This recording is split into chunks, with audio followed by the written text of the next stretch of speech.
Como cristiano evangélico, mi máxima autoridad es la palabra de Dios. Creo firmemente que la verdad nos asiste como evangélicos y que no necesitamos recurrir a citas con truco, ¿verdad?, para defender nuestra fe frente al catolicismo romano. Precisamente por eso, hoy quiero hacer un llamado de atención urgente a la comunidad evangélica de habla hispana. Últimamente, se ha celebrado mucho el uso de una cita histórica en los debates sobre la Eucaristía. Específicamente vimos a Edgar Pacheco sacar un supuesto as bajo la manga, una cita del Papa Gelasio I del siglo V, donde afirma que en la comunión no cesa la sustancia o la naturaleza del pan y del vino. En el papel, esto suena espectacular. Suena que un papa del siglo V le dio un golpe de gracia a la transustanciación 800 años antes de que se inventara. ¡Qué victoria tan fácil!, ¿no? Pero bueno, lamento ser el aguafiestas, hermanos. Pero construir una defensa teológica sobre esta cita no es una victoria. Es un autogol monumental. Un autogol nacido de la ignorancia, o peor aún, de la manipulación. Y los evangélicos debemos jugar limpio. ¿Cuál es el problema con la cita de Gelasio? El problema se llama anacronismo. Cuando Edgar Pacheco nos dice con tono triunfalista que Gelasio afirmó que la sustancia del pan no cambia, asume que Gelasio usaba la palabra sustancia como la usa hoy la Iglesia romana o como se usó en el Concilio de Trento. Pero la ironía de la historia es implacable. En el siglo V, la distinción técnica que separa la esencia invisible de las propiedades físicas simplemente no existía en el lenguaje teológico de Occidente. Así es que vamos a los hechos. La teología católica actual define la transustanciación usando filosofía de Aristóteles, que divide las cosas en dos partes. Sustancia, lo que la cosa es en su ser más profundo e invisible.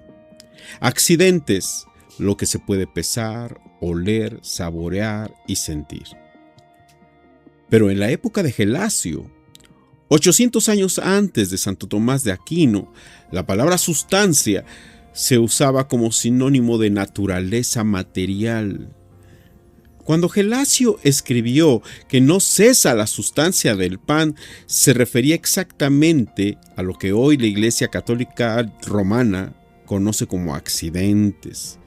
Cuando Gelasio habla de la sustancia, él habla del sabor del pan, del aroma, de su textura, de su capacidad de nutrir.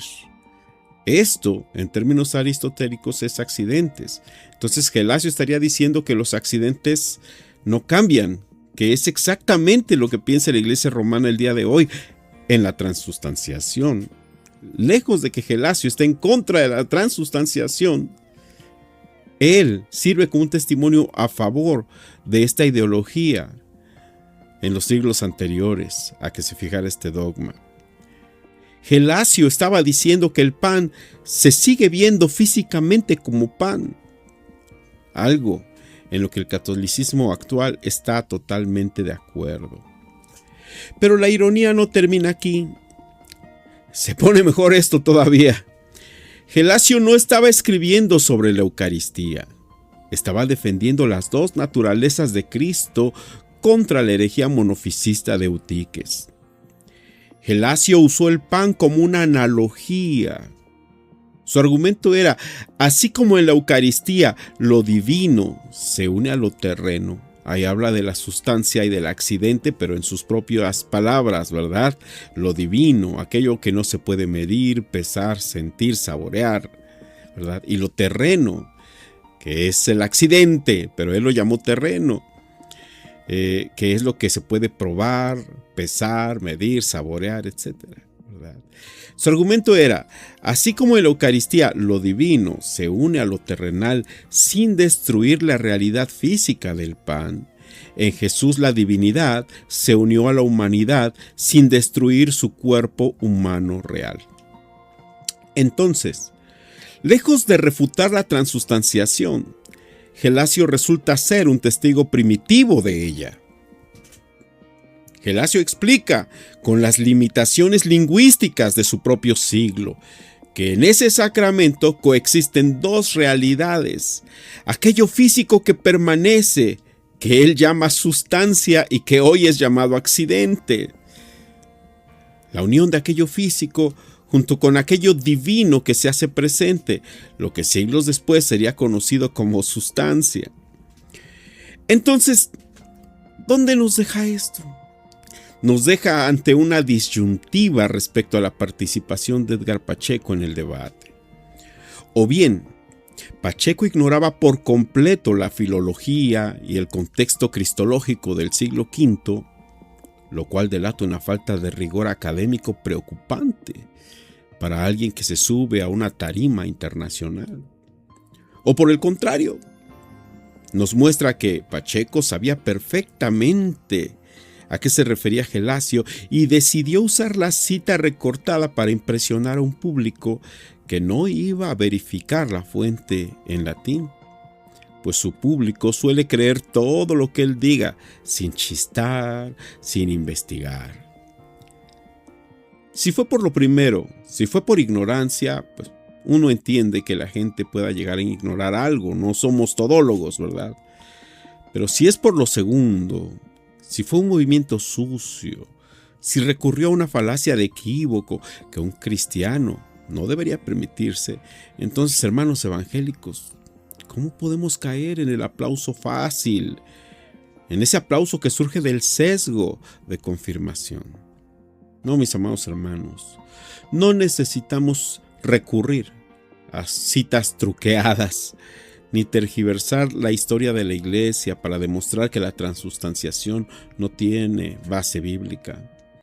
La suficiencia de las escrituras, la sola escritura, y la obra perfecta de Cristo en la cruz, expuesta en la epístola de Hebreos, deben bastarnos. Sobran y bastan cuando dice que Jesucristo hizo un sacrificio una sola vez y para siempre. Y ese sacrificio fue en la cruz, no en la cena, porque fue en la cruz donde se entregó de manera literal la sangre de Cristo por nosotros. Fue ahí donde fuimos redimidos. No fuimos redimidos en la cena, porque en la cena no hubo una entrega literal de la sangre de Cristo. Si vamos a debatir con el catolicismo romano, hagámoslo con la verdad por delante. Dejemos los argumentos de humo y las falacias anacrónicas. Vamos a dejar todo eso para aquellos que no tienen herramientas reales para defender su fe. Pero nosotros tenemos la veracidad de la palabra de Dios. Usemos la verdad con honestidad, porque el fin jamás va a justificar los medios falsos. Les bendiga y hasta la próxima.